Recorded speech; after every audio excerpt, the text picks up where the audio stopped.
नमस्कार. मी शहाजान अत्तार, ज्येष्ठ पत्रकार, सोलापूर.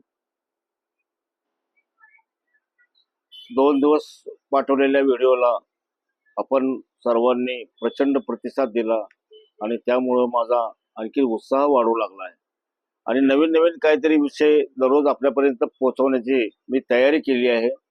कितपर्यंत आता मला साथ आपण सर्वजण देताय त्यावर बऱ्याचशा गोष्टी अवलंबून आहेत. हे व्हिडिओ करण्यापाठीमागं मला कुणालाही दुखवण्याचा किंवा कुणाला बदनाम करण्याचा माझा किंचितही ध्यास नाही, हेही आपण लक्षात ठेवा.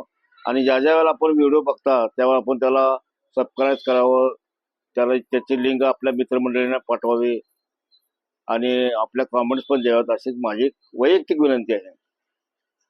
आखाती देशाचं युद्ध सुरू झालंय.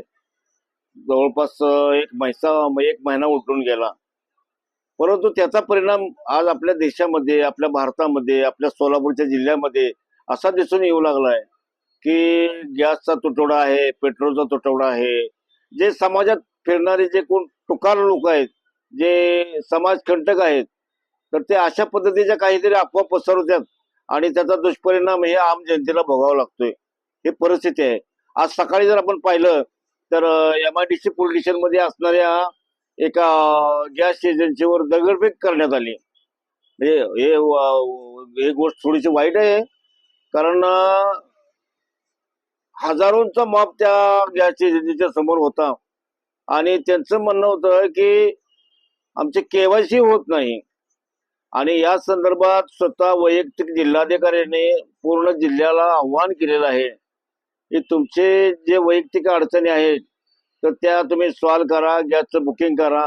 गॅसला कुठेही रांगेत न थांबता, कुठल्याही एजन्सीच्या दरवाजात न थांबता तो घरगुती गॅस तुमच्या घरी पोच होईल, असे आव्हान केले.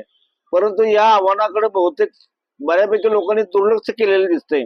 कारण आज बऱ्याचशा ठिकाणी मी पाहिलं सकाळी की गॅस एजन्सी समोर एक हजारो लोकांनी गर्दी लावलेली आहे आणि हा सकाळचा प्रकार झाला. त्याच्यानंतर दुपारी 12 वाजण्याच्या दरम्यान कुमटा नाका इथे एक गॅस एजन्सी आहे आणि तिथंही गॅसच्या लाईनला उभा राहिल्यानंतर एक 20 ते 25 वर्ष वयोगटातल्या मुलाला चक्कर येऊन बोळ येऊन तो खाली पडला.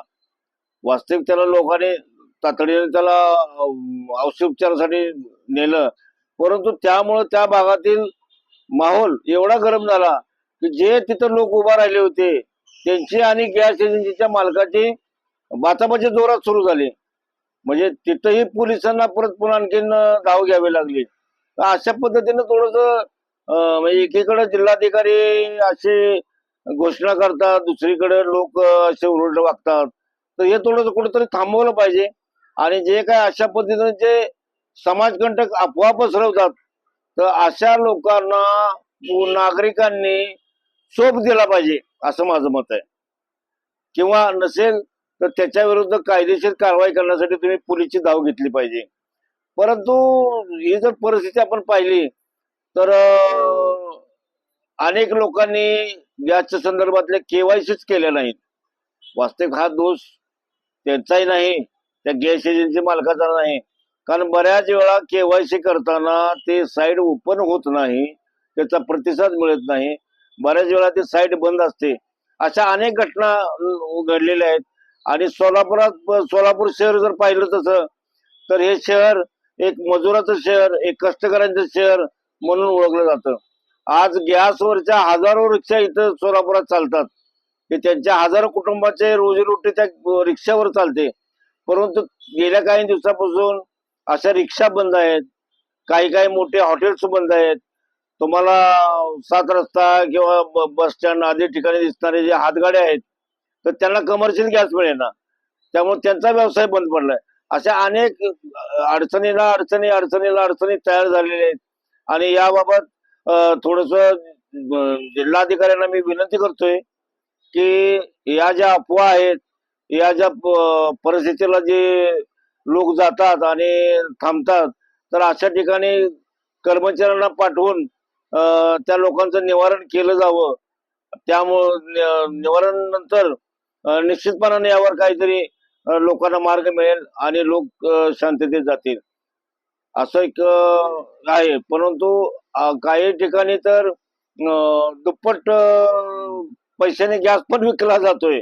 आता त्यांना कुठून गॅस मिळतोय, कसा मिळतोय हे ते देणार आणि घेणार यांनाच या गोष्टी माहित आहेत. तथापि अशा पद्धतीनं जर गॅसचा काळा बाजार चालत असेल तर त्यावर शासनाने निश्चितपणे आवाज उठवला पाहिजे आणि अशा प्रकारे अफवा पसरवणाऱ्या लोकांचा बंदोबस्त केला पाहिजे, अशी एक माझी विनंती आहे. धन्यवाद.